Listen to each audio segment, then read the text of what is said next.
vidéo, on voit la dernière leçon, la dernière partie de la leçon sur les fractions.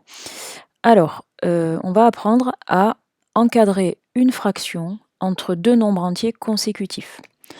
Alors, deux nombres entiers consécutifs, c'est des nombres qui sont séparés par une unité. Par exemple, 3 et 4, ce sont deux nombres entiers consécutifs. 9 et 10, ce sont deux nombres entiers consécutifs.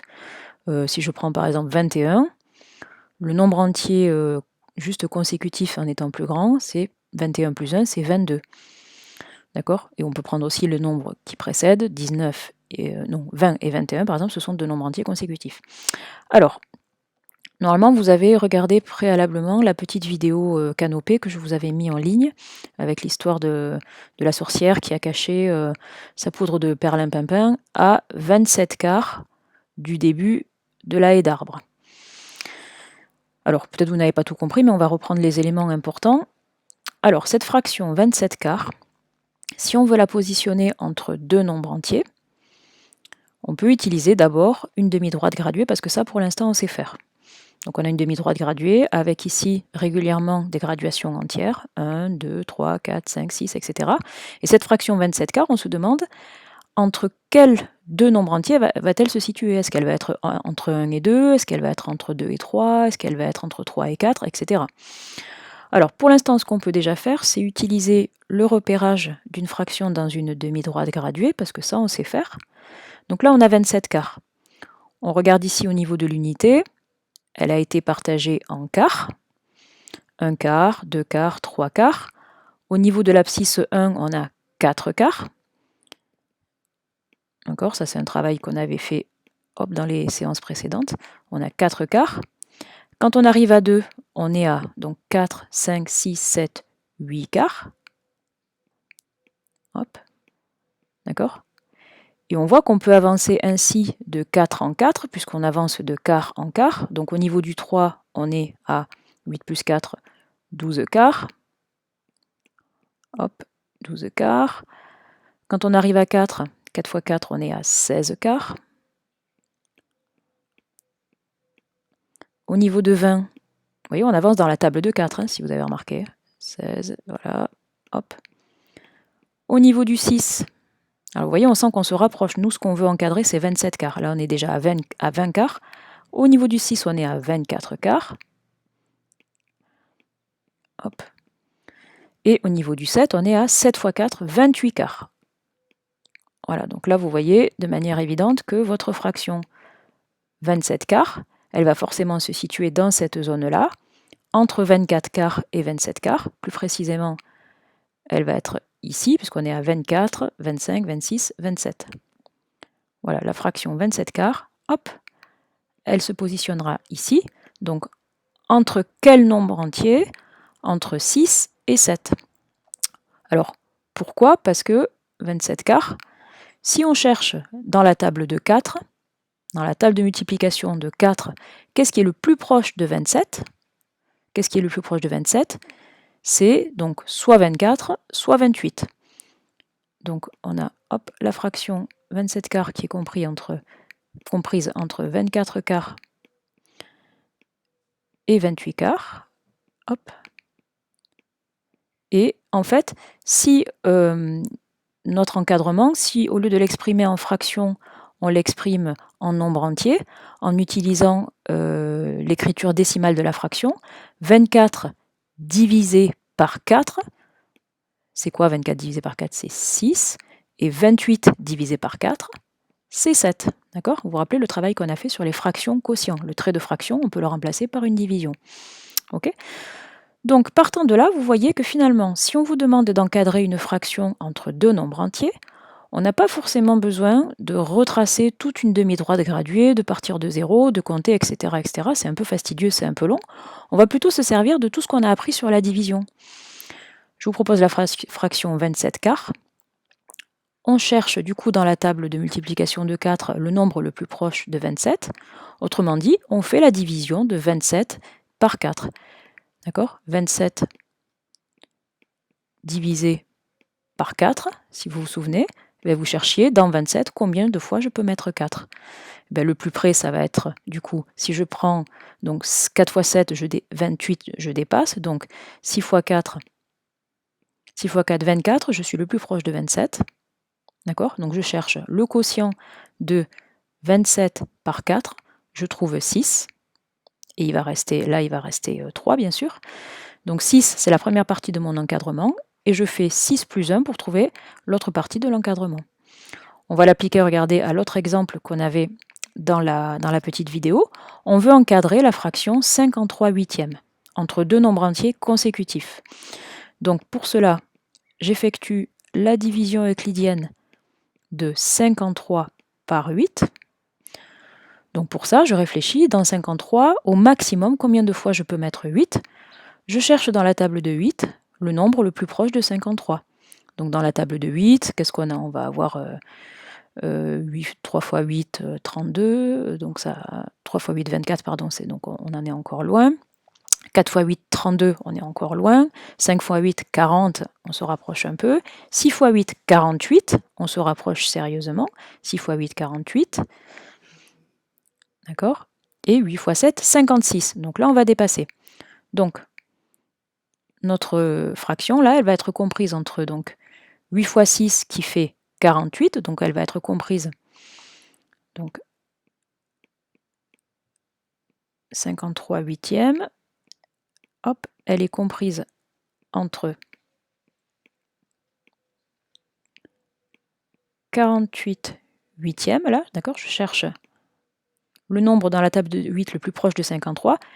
48 huitièmes, c'est égal à 6. 48 divisé par 8, ça fait 6. Et après, je fais 6 plus 1, 7. 8 fois 7, ça fait 56. Voilà, donc, hop, ma fraction 53 huitièmes, elle va se placer par ici, là, quelque part entre 6 et 7. D'accord? Donc si on résume la technique, pour encadrer une fraction entre deux nombres entiers consécutifs, on divise le numérateur par le dénominateur, on cherche la division euclidienne du numérateur par le dénominateur, on cherche le quotient entier, ça va nous donner la partie gauche de l'encadrement, et on ajoute 1 à ce nombre pour trouver la partie droite de l'encadrement. D'accord? Donc ça, on va le noter dans la leçon. Donc vous avez, si vous avez une imprimante, récupérez et imprimez la fiche leçon numéro 3 que vous collez dans votre cahier de maths côté leçon. Sinon, vous écrivez directement dans votre cahier sur la partie leçon 2.2, encadrer une fraction entre deux entiers. Alors, on va juste noter une propriété que je dis admise parce que je ne vais pas vous faire une démonstration de tout ça, c'est pas au programme de 6e, mais il faut savoir qu'on peut toujours en fait encadrer une fraction entre deux nombres entiers, c'est toujours possible. On pourra toujours trouver une solution. D'accord? Donc on va écrire, vous allez écrire cette propriété. Attendez, je la récupère, je vais faire un petit copier-coller pour aller plus vite. Donc elle est là.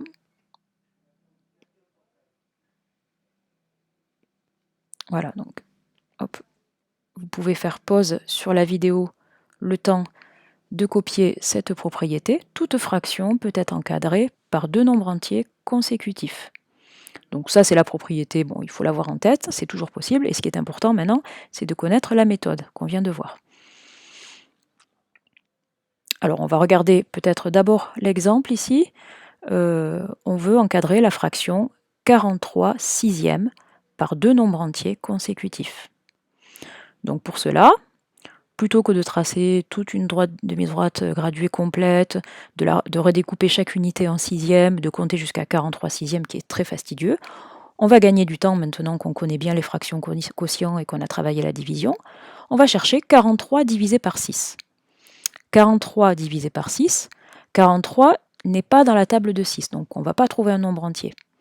Par contre, le plus proche nombre entier là, de 43 qui va être dans la table de 6, c'est quoi? On réfléchit, 6 fois 6, 36, donc on est un peu loin. 6 fois 6, 36. 7 fois 6, 42. Ah, on s'approche. 7 fois 6, 42. Et après, 8 fois 6, 48. Donc là, on va dépasser. Donc on voit que si on fait 43 divisé par 6, le quotient qu'on va trouver, ça va être 7, et il va rester 1, mais là le reste on ne s'y intéresse pas. Donc on aura dans la partie gauche le 7, et dans la partie droite 7 plus 1, 8. Donc 43 sixièmes va être encadré par les deux nombres entiers 7 et 8.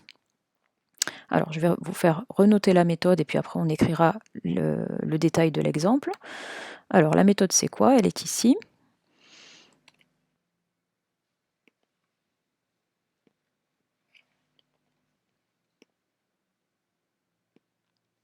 Voilà, donc pour encadrer une fraction entre deux nombres entiers, qu'est-ce qu'on fait? D'abord, on effectue la division euclidienne du numérateur par le dénominateur. Donc là, par exemple, on doit faire 43 divisé par 6. Ça va nous donner un quotient. Je vous ai dit, le quotient, là, ça va être 7, parce que 6 fois 7, 42, c'est le maximum qu'on peut faire. Et on nous dit que la fraction sera comprise entre le quotient de cette division, donc ici, ça sera comprise entre 7, et le quotient plus 1, c'est-à-dire compris entre 7 et 7 plus 1, et 7 plus 1, c'est égal à 8. Donc vous pouvez faire pause le temps de recopier la partie méthode.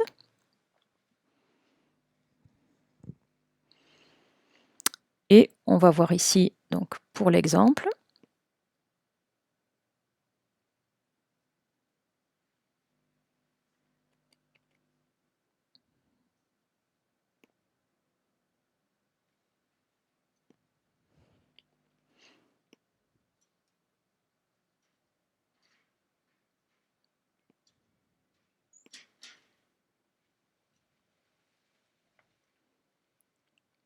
hop, voilà. Ah, pardon, attention, ici il y a une petite erreur, c'est pas 45, mais hop, 43.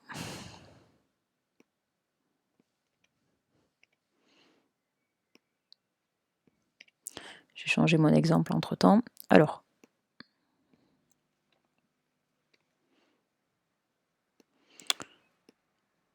donc pour encadrer la fraction 43 sixièmes, on effectue la division euclidienne de 43 par 6.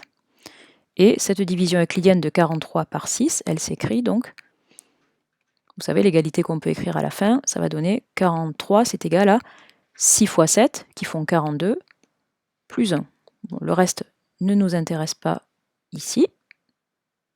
Ce qui nous intéresse, c'est le quotient. Voilà. Donc, la fraction 43 sixièmes, elle va être comprise entre le quotient de la division euclidienne de 43 par 6, c'est-à-dire 7, et 8, qui correspond à 7 plus 1. Donc ici, sur notre demi-droite graduée, ça c'est juste pour illustrer, on a 0, 1, 2, 3, 4, 5, 6, 1, 2, 3, 4, désolé pour l'écriture à la souris, c'est pas évident, 5, 6, et hop, tiens, on va changer de couleur, 7, 8, voilà, et notre fraction 43 sixièmes, elle va être quelque part par ici. Voilà, comprise entre 7 et 8. Voilà, parce qu'on a la fraction 43 sixièmes qui est comprise entre 42 sixièmes et 48 sixièmes.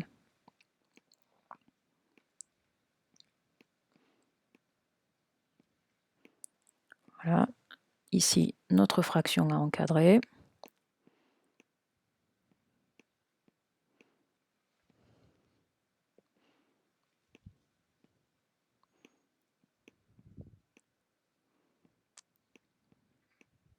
Voilà, ici vous voyez, je ne prends que des nombres qui sont dans la table de 6. 42, d'accord, qui correspond à 6 fois 7, et 48 qui correspond à 6 fois 8.